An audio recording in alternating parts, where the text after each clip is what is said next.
In 1939, the U.S. had been suffering a Great Depression for 9 years, from 1930 to 1938 inclusive.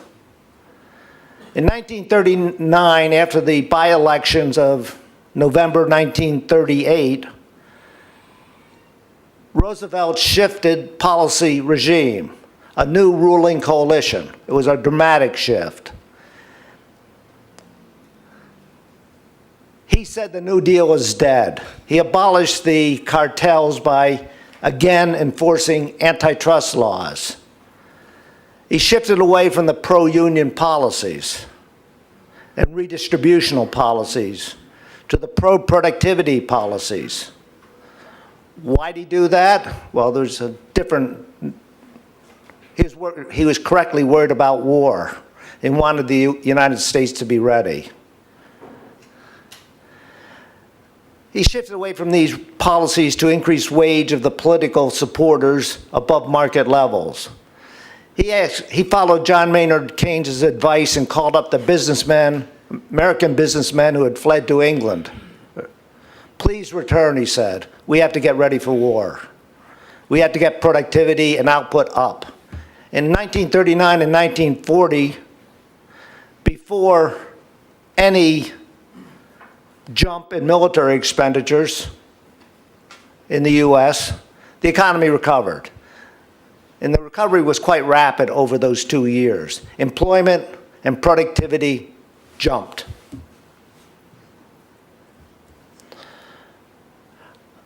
I had done work with Fumio Ayashi on this Japan's lost decade of growth. Fumio came up with that term, and I thought it's a good one, the lost decade of growth. It followed policies that depressed productivity growth. Japan subsidized inefficient businesses through their banking regulatory complex. During this period, US and most of the EU did well. Italian government must promote productivity growth and cut expenditures and therefore tax rate. As Milton Friedman said, to spend is to tax, and to tax is to depress. That's what I say. And that is the empirical and theoretical findings that have only been around for about a dozen years, or maybe 10 years.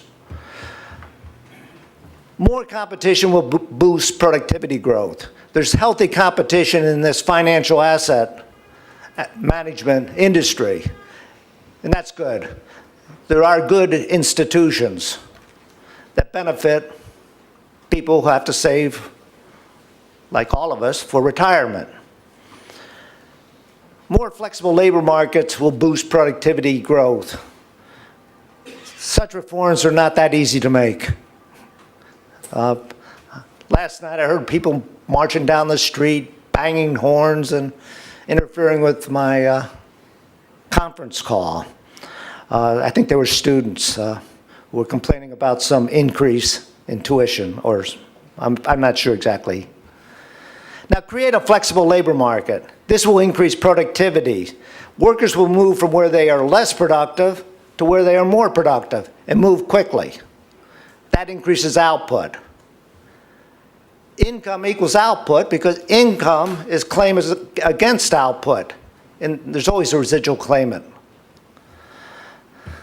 This will also increase employment, make finding a job easy. It's pretty tough for young Italians to find jobs, I've been told. A lot of the economists are coming to you're exporting a huge number of good economists to the United States, the major departments in economics. But some European countries do have flexible labor markets, the Danes and the Swiss, and America as well. Now population is aging. It means a higher retirement share of consumption. And this necessitates, if you're saving for a retirement system, a higher stock of savings relative to GDP. That's going to be, the financial asset management sector is going to be expanding. This is tied into demographics. What are the most important functions of the financial system? Channeling retirement savings to investment. And you want these savings to get channeled to the most productive investments. You want it done at low cost. You want it cheap for savers to diversify idiosyncratic risk. Of course, there's the non-diversifiable risk, which can't be diversified. This risk must be borne by someone, and I advocate mutual arrangements.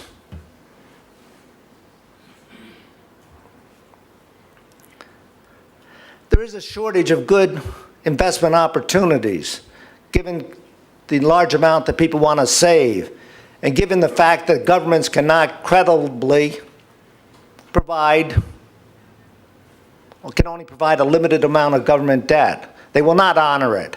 They will make it into redistributions. They will default. We see this in the US. In the 70s, through unanticipated inflation, there was a sizable default. We saw it with regard to the Social Security retirement system. They reduced those benefits by about a third. How'd they do that? They taxed the benefits when they were not previously taxed. So for those who save for retirement, they only get 2/3 as much.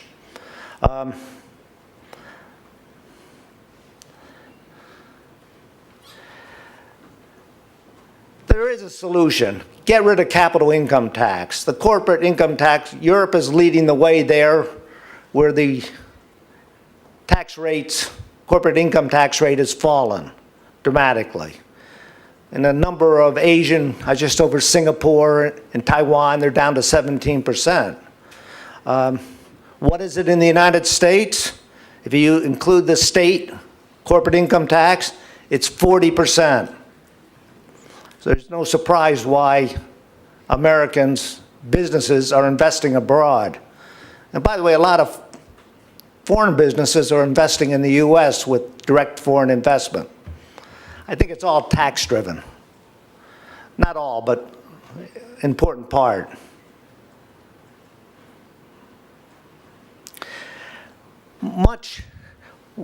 We want to have, it's great for individuals who are working through the working life if interest rates are higher, real interest rates, and wages are higher.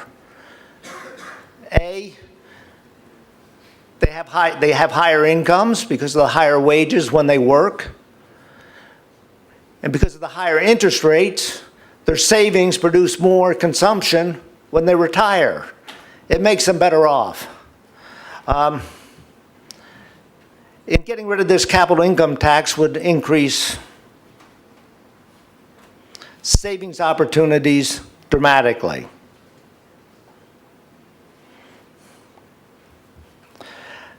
I like balance sheets. The U.S. national balance sheet, tangible capital. The government provides these numbers.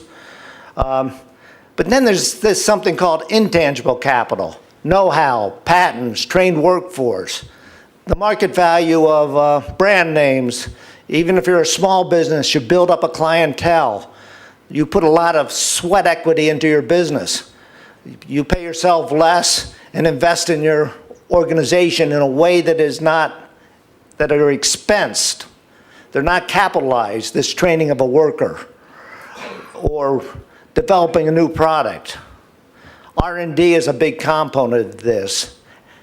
Establishing a brand through advertising is a big component of this. Now I come to the private debt and private liabilities. By the way, my units are relative to gross national income or gross domestic product. So 4 is a pretty big number. But now when the households borrow a lot, or either they directly to finance their house or car, or they indirectly through the businesses they own, but they also lend a lot. Lending is a way to save. I saw a lot of debt assets listed on some of the slides earlier this morning. But the total amount of borrowing and lending between households that gets intermediated have to be equal. You see that in red. 1.7 times GDP. Then there's this government debt. This includes state and local. And the net worth of, whether or not that's net worth or not, there's two abstractions used in economics. One says it is. That's Samuelson's pure consumption loan model, and the other says it's not, which is the dynastic, infinitely live family abstract. It seems to be that the empirical evidence is coming in on the side of the overlapping generations. But let's look at the private balance sheet. The net worth of the household sector in the United States is about 3.8 GDPs. Of this, corporate equity is about 1. Unincorporated is business equity, about 0.4. Household equity, houses and consumer durables, 1.4. And government debt, about 1. This includes state government debt. And